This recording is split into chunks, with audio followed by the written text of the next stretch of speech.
Gawat, nama Luhut dan Erick Thohir disebut terlibat bisnis tes PCR. Tanya keberadaan staf sus milenial Jokowi. Gaji 50 juta, tapi tak jelas ngapain saja. Susah banget nyuruh kamu paham.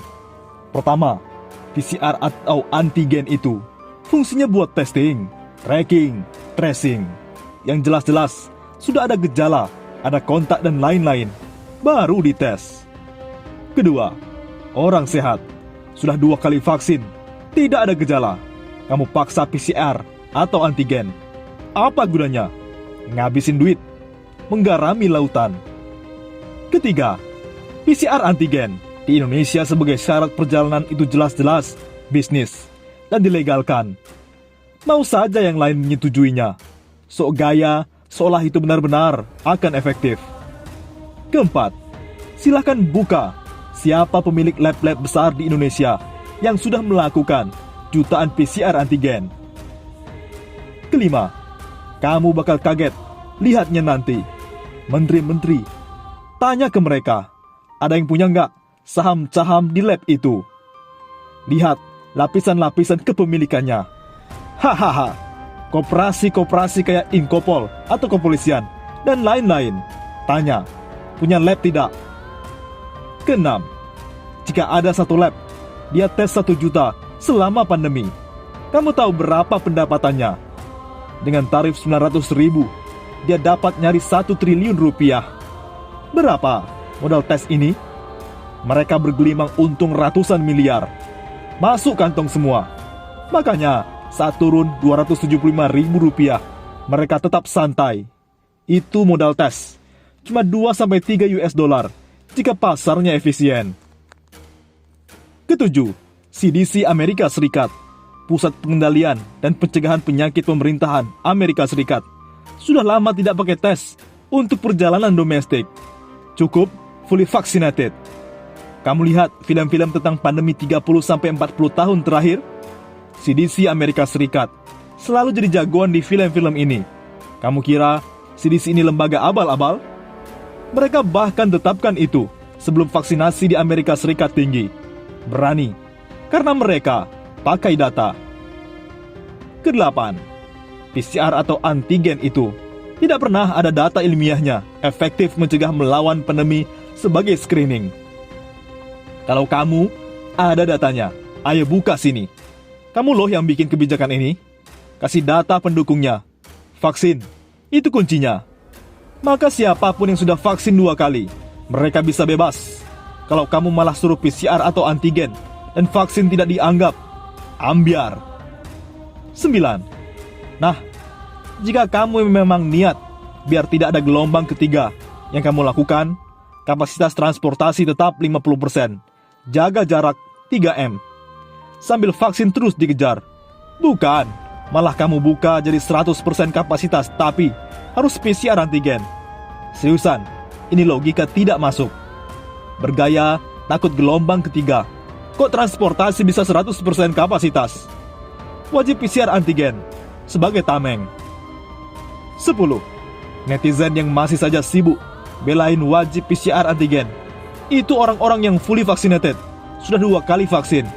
Kamu benar-benar tidak tahu, tidak paham bahwa ayo tanyakan ke idola-idola kamu.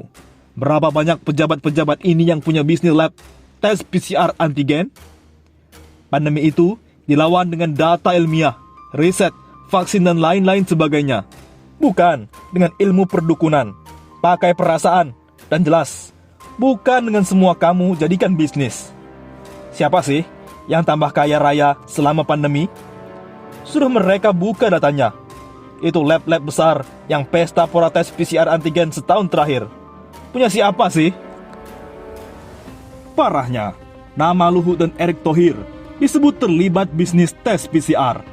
Sejumlah nama menteri negara disebut-sebut terafiliasi dengan bisnis tes COVID-19, baik PCR maupun antigen. Hal itu diungkapkan mantan Direktur Publikasi dan Pendidikan Publik Yayasan Lembaga Bantuan Hukum Indonesia, YLBHI, Agus Edi Kristianto. Lewat akun Facebook pribadinya, Edi menyebut Nama menteri yang terlibat dalam bisnis tes PCR antara lain Menteri Koordinator Bidang Kemaritiman dan Investasi Luhut Binsar Panjaitan dan Menteri BUMN Erick Thohir. Kedua menteri ini diduga terlibat pendirian perusahaan penyedia jasa tes COVID-19 PT Genomik Solidaritas Indonesia GSI. Menurut Edi, PT GSI lahir di PT Toba Bumi Energi dan PT Toba Sejahtera, anak PT TBS Energi Utama Tbk Toba yang sebagian kecil sahamnya dimiliki oleh Luhut. Selain itu, PT GSI juga dilahirkan oleh PT Yayasan Adaro Bangun Negeri yang berkaitan dengan PT Adaro Negeri Tbk atau ADRO. 6,18% sahamnya dimiliki Boy Thohir yang tak lain adalah saudara dari Erick Thohir. Gunakan akal sehat. Seorang Menko Marves merangkap jabatan sebagai koordinator PPKM. Dia puncuk pimpinan dalam hal kebijakan COVID-19 dan investasi. Lalu, seorang Menteri BUMN merangkap Ketua Tim Penanganan COVID-19 dan Pemulihan Ekonomi Nasional atau PEN. Menteri Kesehatannya bekas Wakil Menteri BUMN, tapi Menteri itu ternyata terafiliasi ada kaitannya dengan PT Genomik Solidaritas Indonesia, tulis Edi, dikutip dari suara.com. Edi merinci, saham PT GSI dipegang oleh Yayasan Indika untuk Indonesia 932 lembar. Dan seterusnya. Sangat banyak nama PT-nya. Itu semua jelas bisnis. Badan hukumnya saja PT. Tujuan PT adalah laba. Ingat, bukan masalah orang dilarang berbisnis, tapi lihat posisi siapa yang berbisnis. Sangat tidak bermoral menjadikan jabatan publik sebagai pintu masuk untuk berbisnis, memanfaatkan masa pandemi yang menyusahkan rakyat, tegas Edi. Edi meminta DPR untuk segera menindaklanjuti dugaan ini. Namun, dia pesimistis sebab DPR hari ini juga terlalu banyak bertindak sebagai koalisi pemerintah. Apalagi pasca revisi Undang-Undang KPK yang menempatkan KPK sebagai rumpun kekuasaan eksekutif. KPK menjadi tumpul dan kegiatannya berubah menjadi sekedar klub sepeda di sela rapat di Hotel Bintang 5, sambungnya. Sebelumnya, Koalisi Masyarakat Sipil untuk Kesehatan dan Keadilan juga menduga sedikitnya ada lebih dari 23 triliun rupiah perputaran uang dalam bisnis tes PCR di Indonesia. Dengan total potensi keuntungan yang didapatkan adalah sekitar 10 triliun rupiah. Koalisi Masyarakat Sipil ini terdiri dari Indonesia Corruption Watch (ICW), Yayasan Lembaga Bantuan Hukum Indonesia (YLBHI), Lokataru, dan Lapor COVID-19. Angka ini akan semakin meningkat seiring dengan kebijakan pemerintah mewajibkan tes PCR untuk syarat penerbangan domestik dan akan diperluas ke transportasi umum lain pada libur akhir tahun. Di lain sisi, parah, tanya keberadaan staf sus milenial Jokowi. Gaji 50 juta, tapi tak jelas ngapain. Ketua Majelis Jaringan Aktivis Pro Demokrasi Prodem, Iwan Sumule, kembali mempertanyakan kinerja staf khusus milenial Presiden Joko Widodo. Iwan menyebut keberadaan staf sus yang berisi anak muda itu semakin tenggelam setelah polemik proyek Kartu Prakerja. Keberadaan staf sus milenial Jokowi, kemana ya? Habis gonjang-ganjing dapat proyek pelatihan Kartu Prakerja triliunan rupiah, langsung menghilang. Tak hanya itu, Iwan pun mengungkapkan gaji staf sus milenial sebesar 50 juta rupiah.